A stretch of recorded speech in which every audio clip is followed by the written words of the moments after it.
राधे राधे दोस्तों।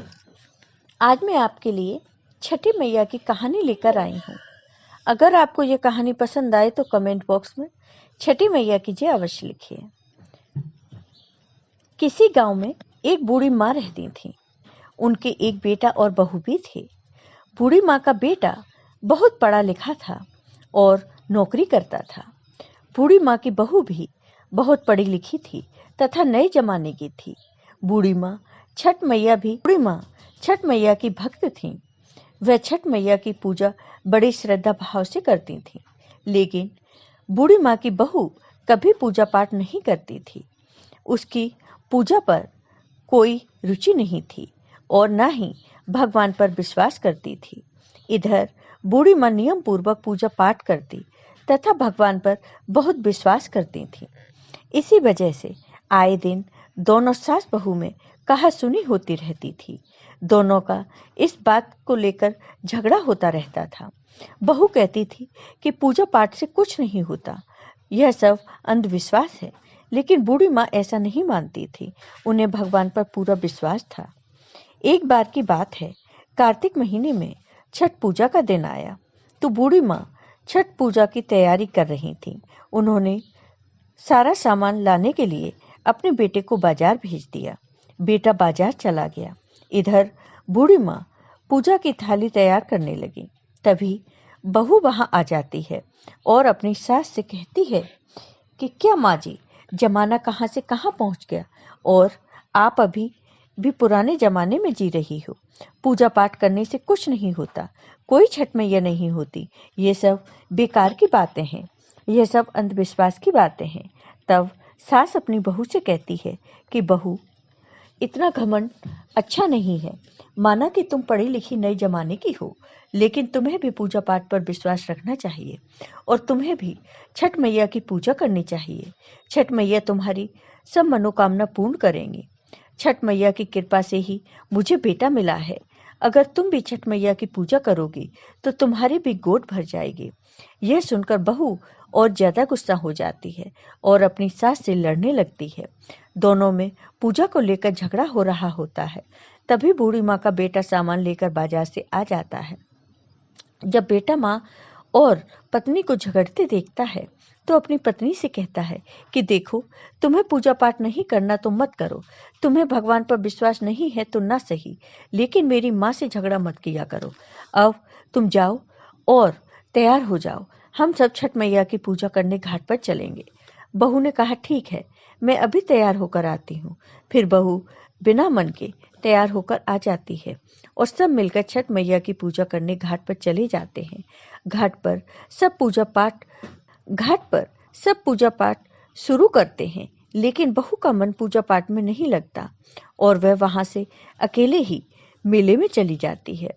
जब बूढ़ी माँ का बेटा देखता है कि उसकी पत्नी घाट पर नहीं है तो वह उसे देखने के लिए मेले की तरफ जाता है। मेले में जाकर वह देखता है कि उसकी पत्नी हलवाई की दुकान पर मिठाइयाँ खा रही थी। वह अपनी पत्नी के पास जाता है और उससे कहता है कि तुम पूजा होने तक माँ के पास ही बैठती, पूजा में भाग लेती, उसके बाद यहाँ आकर मेला देखती और मिठाइयाँ खाती। चलो अब पूजा में माँ के साथ बैठना। लेकिन उसकी पत्नी ने पूजा में जाने से मना कर दिया और कहने लगी कि मुझे नहीं करना पूजा पाठ, तुम ही जाओ अपनी माँ के पास। वह लड़का अपनी पत्नी को वहीं छोड़कर माँ के पास आ जाता है और फिर वह घाट पर नहाने जाता है। लड़का जैसे ही पानी में जाता है वह डूबने लगता है। वह जोर जोर से चिल्लाने लगता है, कोई मुझे बचाओ, कोई मुझे बचाओ। लेकिन कोई भी उसकी आवाज सुन नहीं पाता और वह पानी में डूब जाता है।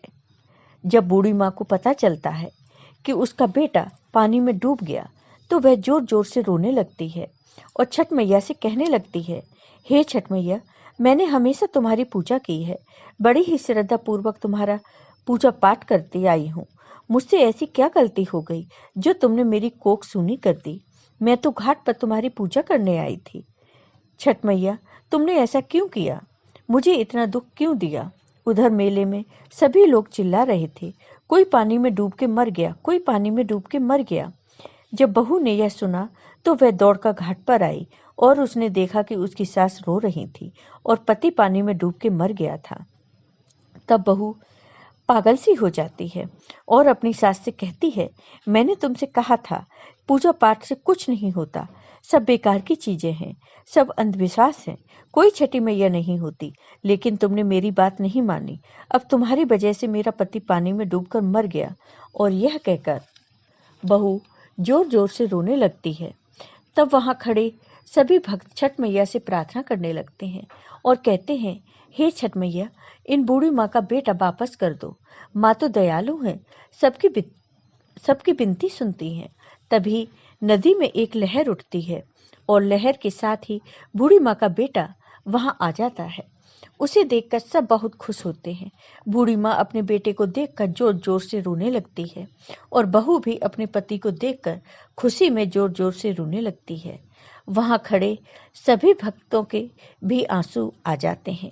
तभी अचानक वहां छठ मैया प्रकट होती हैं और बहू से कहती हैं कि मेरी बेटी, मैं कभी भी अपने भक्तों का बुरा नहीं करती। मैंने तुम्हारे अंदर से अज्ञानता का जो पर्दा पड़ा था उसे हटाने के लिए ही तुम्हारे पति को डुबोया था। तो हे पुत्री, मैं अपने भक्तों को कभी कष्ट नहीं देती। जो मेरी पूजा अर्चना करते हैं, मैं कभी उन्हें दुख नहीं देती, कभी उनकी गोद सूनी नहीं करती।